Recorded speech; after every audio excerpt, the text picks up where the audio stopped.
They thought she was just a farm girl, then she defeated their top F-35 pilot in the sky. Before Ellie Hutchins ever touched the controls of a fighter jet, she learned to read the sky from the back of a tractor. Her father used to say that clouds told the truth long before weathermen did. She grew up on 60 acres of Nebraska farmland, waking before dawn to feed cattle and finishing homework by the light of a kitchen lamp.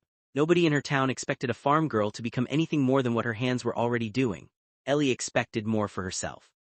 She joined the Air Force at 19, carrying nothing but a duffel bag and a stubbornness that had been bred into her by years of hard winters. Flight school did not come easy. She was quieter than the other cadets, slower to speak up in briefings, and often the last to be taken seriously. Instructors noted her precision but questioned her instincts. They said she flew like someone who followed rules instead of someone who trusted her gut. Ellie never argued. She simply flew again and again until her instincts caught up with her discipline. By the time she reached her operational squadron, she had earned her wings, but she had not earned respect. That distinction belonged to men like Major Cole Ferris, the squadron's top F-35 pilot, a man with 3 combat deployments and a reputation as sharp as his flying. Ferris ran training exercises like performances, and everyone knew the unspoken rule. Nobody outflew Ferris. Nobody embarrassed him in front of the squadron. Ellie arrived at her new base in early spring, assigned to shadow Ferris during joint air combat maneuvers. On her first day, she overheard him joking with another pilot in the hallway, calling her the farm girl who probably learned to fly a crop duster before a fighter jet. The word stung, but she said nothing. She had heard worse growing up, whispers about girls who did not belong in cockpits, in barns, in rooms full of men who assumed they already knew her limits. Her commanding officer, Colonel Renata Voss, pulled her aside before the first training flight. Voss had flown 2 decades earlier, back when women in the cockpit were still treated as an experiment rather than an asset. She looked at Ellie with the kind of understanding that only comes from having lived through the same quiet battles. Voss told her that respect in this squadron was never given. It was taken, one flight at a time, and the sky did not care where anyone grew up. The exercise was simple in structure but brutal in execution. A one-on-one simulated dogfight, sensors tracking every maneuver, every lock, every mistake. Ferris smiled when he saw Ellie step onto the flight line. He told her not to worry, that he would go easy on her first time up. Ellie said nothing. She simply nodded and climbed into her jet.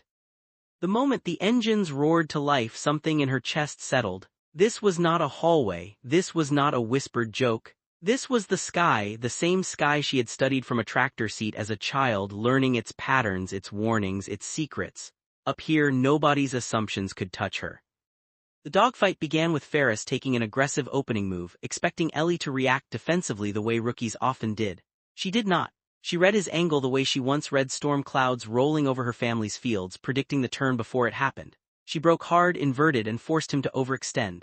For the first time in years, Ferris found himself reacting instead of dictating. The fight stretched across the sky in tight loops and sharp vertical climbs. Ellie flew with a discipline that never cracked, patient in a way that unsettled him.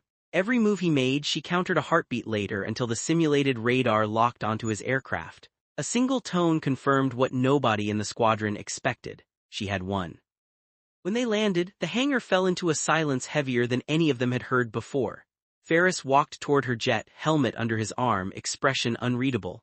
For a moment, Ellie braced herself for mockery or denial. Instead, he extended his hand and told her that he had never been outflown like that, not once, not by anyone. Word spread through the base faster than any official report could travel. The farm girl who supposedly did not belong had outthought and outflown the best pilot on the flight line. But Ellie did not want applause. She wanted something quieter and far more lasting. She wanted the next young pilot who walked onto that flight line, doubted and underestimated, to know that the sky judged nothing but skill.